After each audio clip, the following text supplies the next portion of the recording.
charm, manipulate, and ruthlessly plow their way through life, leaving a broad trail of broken hearts, shattered expectations, and empty wallets behind them. This definition by Robert Hare, author of Without Conscience, The Disturbing World of Psychopaths Among Us, encompasses many types of psychopaths, from the killers to the criminals to the undetected, seemingly upstanding members of society. The key unifying characteristic of all psychopaths is that they lack a basic human conscience, which allows them to violate social norms and trample on others' feelings without any sense of guilt. Statistically, it is very likely that you will come across a psychopath. So for your physical, financial, and psychological well-being, I recommend that you pay attention to this presentation so that you can learn how to protect yourself from those without a conscience. First, I wanted to elaborate on some terminology. The word psychopathy literally means mental illness. However, this is not how the word is used clinically. Psychopaths are understood by professionals to be rational and aware of what they are doing. So their behavior is a result of choice, not insanity. Technically, they're sane. Clinicians and researchers use the word psychopath explicitly to describe a person who has no conscience, which is determined based on evidence of behavior in concordance with specific criteria. They often use the term psychopath interchangeably with sociopath. According to Robert Hare, the word sociopath is sometimes preferred because it is less likely than psychopath to be distorted by the media and seen as psychotic, which is completely different. Also, those who believe that psychopathy is largely a result of social forces might use the term sociopath, whereas those who believe the syndrome is largely biological, including Robert Hare, will use the term psychopath. So when the average person hears the word psychopath, what comes to mind is a cold-blooded killer. And it's true that a lot of psychopaths are cold-blooded killers. So just to give a few examples, there's Kenneth Bianchi, who raped, tortured, and murdered 12 women in LA in the late 70s, turned in his cousin, an accomplice, and then fooled experts into thinking that he had multiple personality disorder and the murders were committed by Steve. He received a life sentence. There's Ted Bundy, who some of you may have heard of, known as the All-American serial killer who killed several dozen women in the 70s. He claimed that a malignant entity had taken over his consciousness, and he was executed. However, not all cold-blooded killers are psychopaths, and not all psychopaths are killers. A person could commit horrific crimes and not be considered a psychopath because they have other serious mental problems. For example, there's the notorious Ed Gein, who skinned and ate his victims. There's Jeffrey Dahmer, who tortured, killed, and mutilated 15 boys. And these criminals had fantasies and fascination with death that classify them as legally insane. They're not psychopathic. They're not rationally choosing to do these actions. So in contrast, psychopaths are perfectly sane. Their behaviors are not considered to be deranged as Ed Gein's and Jeffrey Dahmer's were, and instead they emerge from cold, calculating thought, combined with a complete lack of empathy for human beings. Case studies of psychopaths use phrases such as shrewdness and agility of mind, talks entertainingly, and exceptional charm to describe these patients. As I said, not all psychopaths are killers. Many of them are still criminals. For example, rapists, thieves, white-collar criminals, doctors who've lost their licenses, and terrorists. I'll be talking about some of these, but first I wanted to make clear that psychopaths aren't necessarily criminals either. Some of them are able to assimilate so well into society through their intelligence, charm, and manipulation that they never spend a day in jail. So I'm going to summarize an example from Robert Hare's book of one of these upstanding members of society who actually is a psychopath. So this is the story of Dan and Ella. Ella was taking a year off from work after a bad divorce, and she decided to move from California all the way to London. So she was obviously lonely in an unfamiliar environment, and she saw Dan frequently around town, and she first talked to him at the laundromat. She felt as if she'd known him forever. He was open, friendly, seemed very sympathetic. On their first date, he told her he was very sorry, but he'd forgotten his wallet at home, so of course she picked up the bill. They began to see each other 4 or 5 times a week, and after a few weeks he moved in with her. She noticed weird, unexplained details, such as 3 televisions stacked in the corner that he refused to explain. One day, Dan was away for 3 days, and on the 3rd day, Ella came home to find him passed out on the bed, smelling of rancid perfume. And she asked him where he'd been and expressed how worried she was. He said, "Don't ever ask me that. I won't have it. Where I go, what I do, who I do it with, it doesn't concern you." He told her to think of jealousy as a flu and convinced her she was sick and told her to wait for it to pass. He groomed her back into trusting him. Then a few weeks later, when she casually asked him to get her an ice cream cone, he glared at her coldly and said, "Always got everything you wanted, didn't you? Any little thing little Ella wanted, somebody always got up and got it for her, didn't they? Ella tried to explain that that wasn't what she meant, she wasn't like that, but with that he walked out and she never saw him again.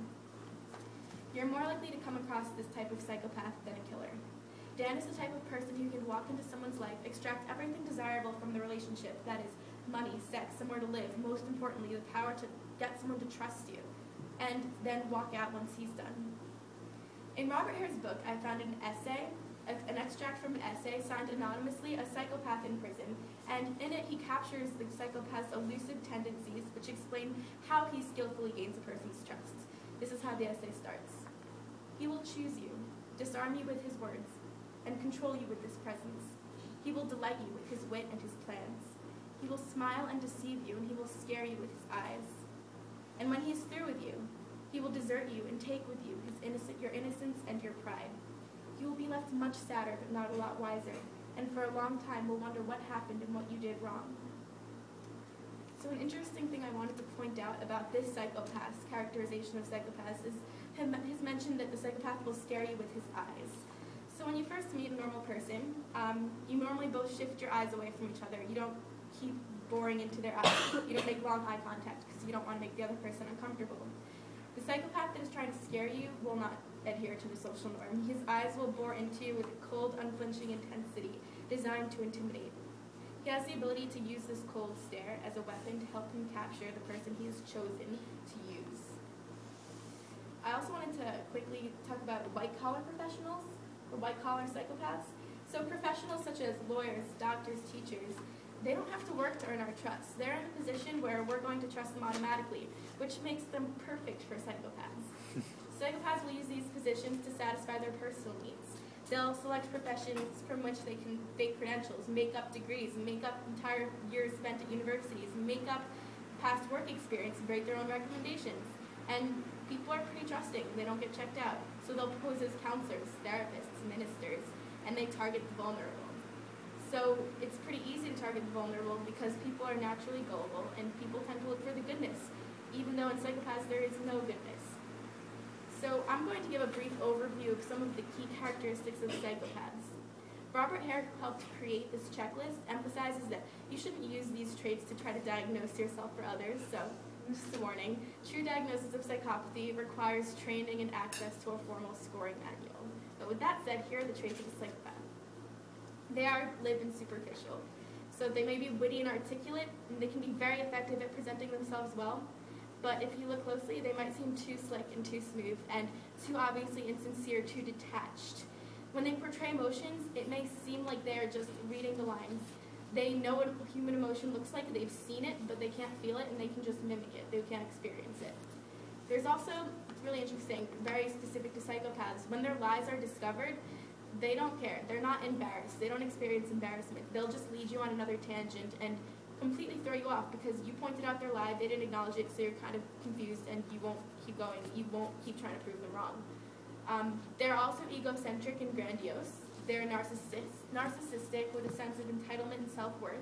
They believe that they're superior beings who are justified in living according to their own rules. We humans have conscience, and it sucks for us, and they're better than us because they don't have to adhere to the conscience.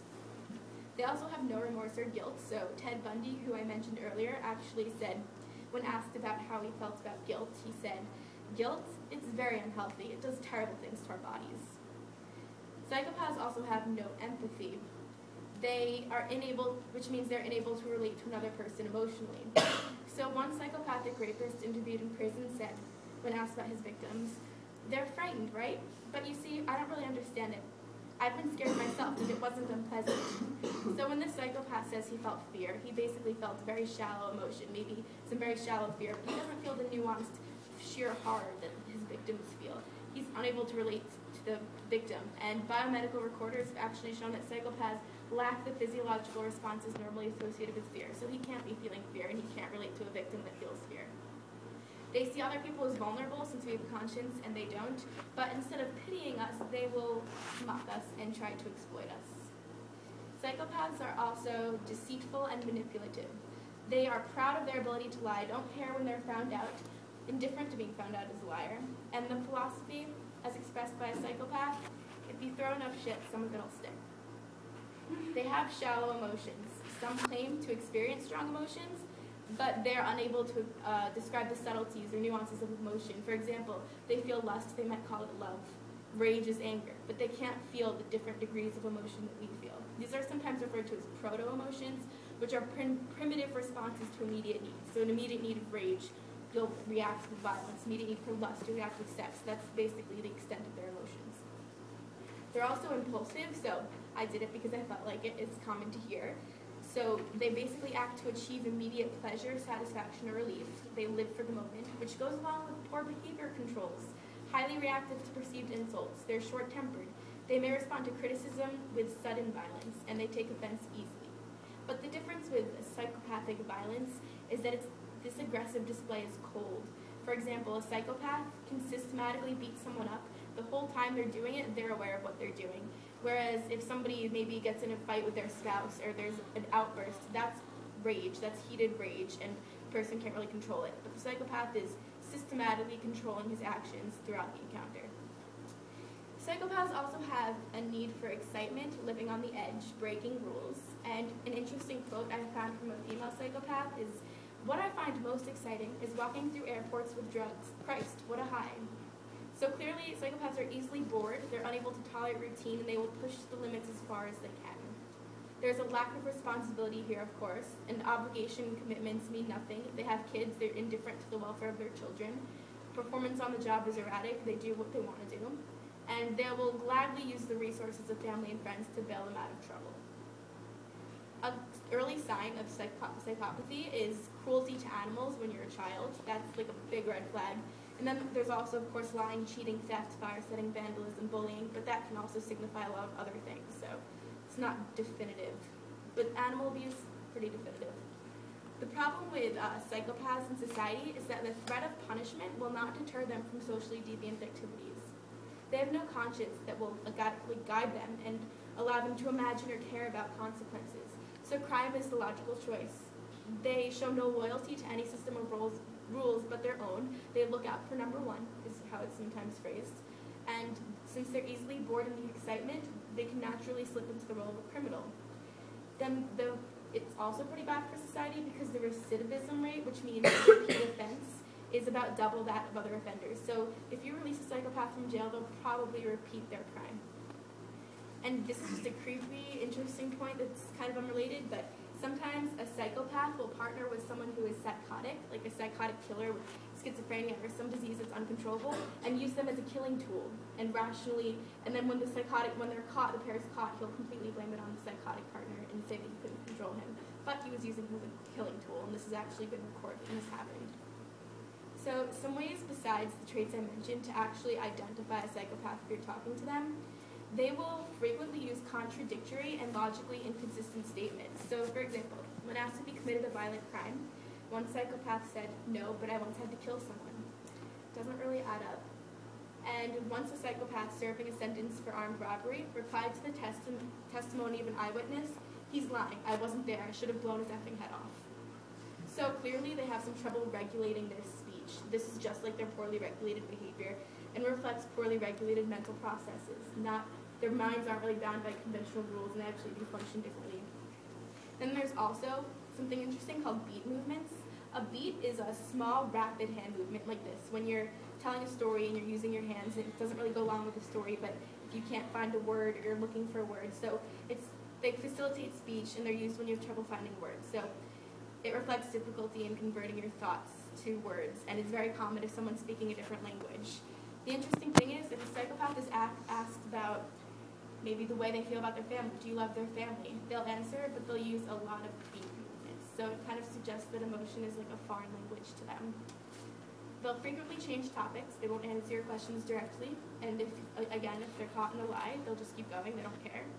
They might intrude into your personal space, either through the eye contact I was talking about, or through moving closer to you and moving physically closer to you. And they will find your weaknesses and exploit them and your self-doubts, and they will point them out and they will use them to their advantage. Psychopaths don't think there's anything wrong with them. They will not voluntarily seek treatment because they see no reason to change their behavior. They generally enjoy their way of life. Therapy will just give them new insights into human vulnerability that they can use against others. When a psychopath imprisoned for kidnapping, rape, and extortion was asked about his feelings towards others, this was his response. Do I feel bad if I have to hurt someone? Yeah, sometimes. But mostly it's like, how did you feel the last time you squashed a bug? To psychopaths, you're a bug. You're not a thinking, feeling human being. You're a bug that they could easily hurt or kill without feeling any remorse at all. But you can protect yourself. You can be aware of the characteristics of psychopaths. You can avoid falling into their traps. If someone seems too good to be true, they're probably being glib. They probably are too good to be true. They're probably lying. You can pay closer attention to how sincere they are. You can know yourself and your weak spots so you know if someone's trying to point them out and trying to exploit them. But the most important thing is when you're entangled with a psychopath, it's really hard to extract yourself. If you're their chosen victim, they're not really going to let you go. So the best thing to do is to avoid psychopaths entirely. And if you notice the eye contact, if you notice it, look away. Don't get caught by their stare. And if you notice the beat movements, if you notice any of the things I described to you, it's best to just walk away.